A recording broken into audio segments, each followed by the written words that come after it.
I got my mind on my money and my money on my mind. That's right. And if you have that going on in your head all day, every day, chances are you're aiming towards burnout like a lot of us have done. This week's guest is absolutely excellent at explaining really deep, in-depth subjects which involve having to be vulnerable, having to talk about things which, isn't necessarily what people want to see themselves as. I burnt out, like that, but Katie has this ability to explain the information without being weak, without, coming off as anything like that. In fact, she comes off as so strong by actually sharing her own experiences and helping people to notice it in themselves. So Katie Maycock, she understands burnout. She worked in sales. She has been burnt out twice in her own life already. Amazingly, once in her mid-20s, when I assumed we're all made of like magic and rubber and we can bounce back from anything that life takes us. Obviously not true for anyone at all, but just something I have a prerequisite in my head. So Katie's excellent, informing me, and has completely changed my way of thinking about most of the mental health conversation, if I'm perfectly honest, because she's managed to put it in such a way where I'm like, hey, those 9 markers out of 10 I have for that. Am I? Should I? What should I do? And she's really, really helped me to see what you can put in place as a business owner, as an employee, as just a person, to make sure that you're not too stressed and you're actually living your life for a good reason, which is what you want to do and what you want to get out there and do, and not just living your life eating stress, crapping stress, and then rolling around in stress afterwards. So check it out. This is the wonderful, the amazing, the phenomenal Miss Katie Maycock. And we are live. Yes, we are. I brought the stick, but only reason is because Katie's been telling me that I ruined the webinar. She's been dead mean off camera, telling me that I ruined desperately a webinar that I attended the other day by thoroughly taking over in my usual way. So before we get into the show, huge thanks to everyone. Again, so many guest requests. Appreciate it tons. I'm sorry that we're now moving into like 2022. It just is the way it is. I can't thank you enough. But the good news is, for any of you listeners out there, we got a whole bunch of guests coming up, and this show ain't stopping anytime soon until at least Q4, Q5 of 2030, who knows. But in the meantime, more importantly, conversation which I think isn't necessarily, is coming into the common vernacular now about mental health. And last year, with the lockdown, with everything that happened, it seemed like for a short period of time, everyone was actually on the same page and having discussions about the stress we're all under. Then the world opened up, and it now seems to have fallen back into a slightly less of a, prominent conversation, which I think is so wrong, especially after all the work we put in. There is so many of us who are maxed out beyond belief. Now, thankfully, I have a guest with all of the answers. That's right. I like to overcook any show. But no, the lovely Miss Katie has wonderful, wonderful information that she's given me and really helped kind of open my eyes to a whole bunch of different subjects, which we're going to jump into now. So here we are, the wonderful Miss Katie Maycock. Hi. Hi. How you doing? How are you? Very well, thank you. So, Katie, for the people out there who weren't on that webinar, which I was ruining for you, tell the people a little bit about yourself. All right. So the webinar that you ruined was all about burnout. So most people that do know me, I talk a lot about burnout, but pretty much I run a business called Get Your Shit Together, literally and figuratively, where I talk all about the impact that stress and anxiety has on the body and the mind and what you can do about it. What I love about your message as well, and I was saying it on some of the comments today on LinkedIn, is this could be a very doomy, gloomy subject. Well, I say doomy, gloomy, right? It's deep. It's in depth. It's all of us being a little bit vulnerable to be able to say some experiences and stuff. But you come at it from a place of self experience. I've been there and done this, but also it's not a negative message necessarily that you're pushing out. No, I think that, when I set up my business, I think there was a lot of people really being deep and heavy about mental health. And it is a deep subject. It's a really important subject. But I remember when I was really anxious and I was going through burnout and I was really struggling, I just remember the little voice inside my head was like, oh, geez, Katie, get your shit together. Come on, do this. And it was kind of a motivational thing. And I think at the end of the day, it was understanding where my limits were and understanding how I could actually take control of that rather than feeling like I was going down a rabbit hole and I couldn't get out of it. So yeah, I think there's definitely different ways to talk about it. But for me, I think it's more understanding the empowerment part that you can look at it with. And I really think that is it, because we're all capable of doing a phenomenal amount of anything. Yep. But too much is too much, right? Too much wine, too much. Right amount of wine, fantastic time. Exactly. Okay, good. Now I'm rhyming.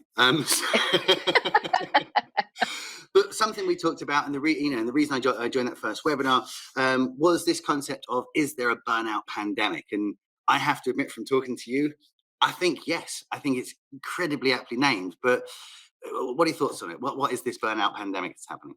Yeah, so I think the first thing that we have to understand is that burnout isn't new. It hasn't just it doesn't like just spring up from the pandemic in like 2019, 2018. The World Health Organization finally came out and said that, you know what, this can be a diagnosable syndrome. So Wow, high really? five. Yeah, so high five to the World Health Organization. But as we were talking about off camera, burnout was actually coined by a guy called Herbert Freudenberger.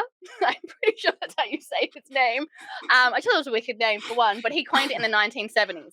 Right, so this isn't something that's just all of a sudden come out of nowhere, and it's because Sure. people aren't resilient or anything like that.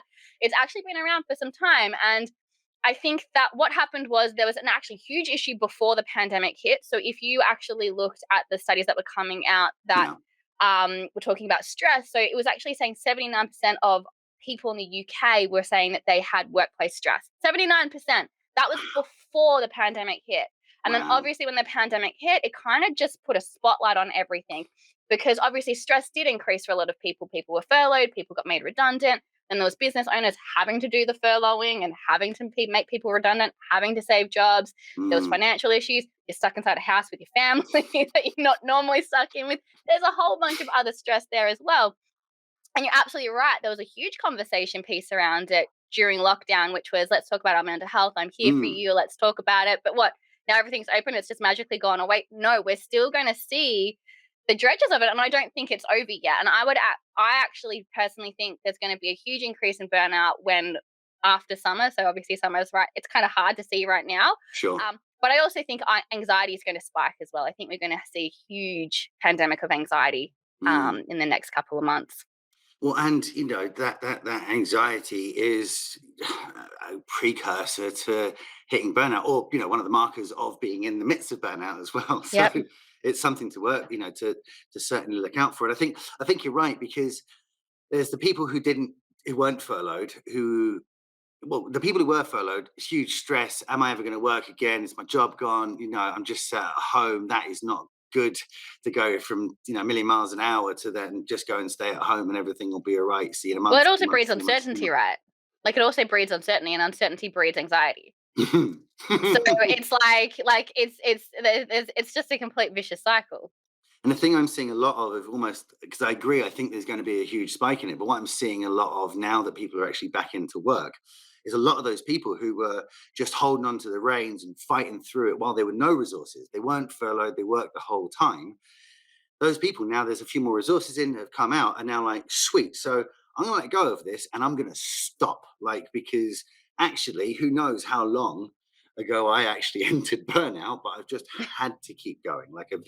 There's only one person in the team when there was five. And I've seen that across all industry, all businesses we speak to. So many people are like, I'm still here, but I'm the only one. Not that, it's a good thing for business to save business, to save jobs. But at the same point, would it have been better for some people to just take the time off? And I think now we're seeing everyone who's now worked 18 months straight start to get a little space and be like, I need to stop. Like, I didn't even realize, but I can't, not anymore. It needs to break. So if people are starting to feel like that, and I think it's a hard definition, because we're all feeling relatively maxed. um, but if you're starting to see those precursors and start to feel like this is a bit too much, this is even more stress than kind of stress used to be, what should people do to make sure they don't enter burnout? Yeah, I think that what we've got to understand is look at some of the warning signs of burnout, right? Like we've got to start actually looking at, and right now is a really good time as things are coming, starting to become relatively normal. People are getting a bit more of a break. I actually would say people are taking holidays right now, and they're probably extending their holidays. I'm seeing a Mm. lot of that right now. I mean, August has been quiet for everyone, and I think everyone's trying to escape getting out of the country, which is fair enough. It's not been the greatest summer, so I totally get it. But I think looking at the warning signs for within yourself as well as understanding your organization warning signs. So I think the first thing to understand about burnout is that stress that you can feel doesn't always necessarily feel like a bad thing. So it can actually start off with excitement and nervousness and things like that. Yeah. And obviously, if we go back to the beginning of the pandemic, there was so much uncertainty. People were running on pure adrenaline, just trying to get everything done, which was not exciting, but there was definitely that nervousness from it. And then people try to live in that stage for a long period of time because they thought, you know what, lockdown will only be 2, 3, 4 weeks, and then Yeah, just head down. Just keep your head down. Just keep your head down. It's only going to be It's only going to be this week, next week, yeah. next month, the next quarter. I'm on. I know. I hear you.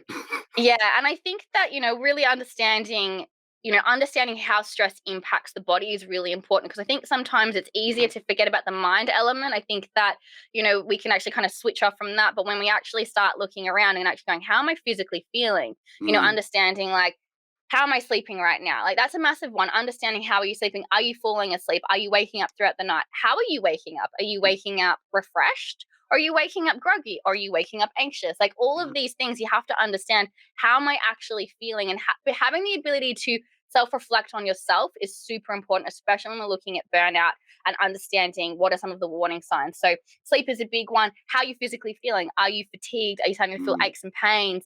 Are you getting sick and not recovering as quickly as you used to? Or are you getting sick and you never really used to get sick? Those different types of things as well. Yeah. For me, when I was going through my burnout, I'd break out in cold sores, and I swear Really? to God, they were so awful. I'll tell you the day that I realized, do you know what, I really have to get my shit together, was I woke up and I had a cold sore that went from the bottom of my lip down to my chin, up my jawline and around my ear. Like a quarter of my face was covered in a cold sore. Ouch. I looked in the mirror, I was like, oh God. Well, I don't think I'm going into work today. Okay. I don't think I went into work for that week. I think I was like, I'm not coming in. I remember my manager was like, it can't be that bad. I'm like, let me send you a photo, my friend. She was like, see you in a week. Yeah, see, if you take the week, 10 days, we're heading along.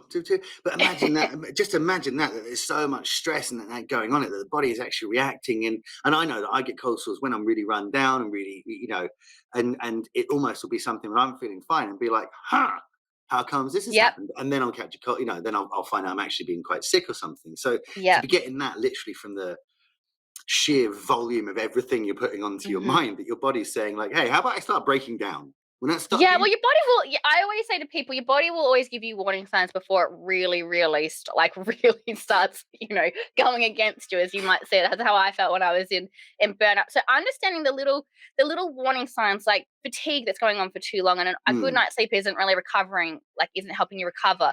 You're not able to fall asleep. You're not staying asleep. You could be having issues, like I said, with just concentration as well. That can be another big thing. It's like you're not able to focus as much as you used to be able to focus.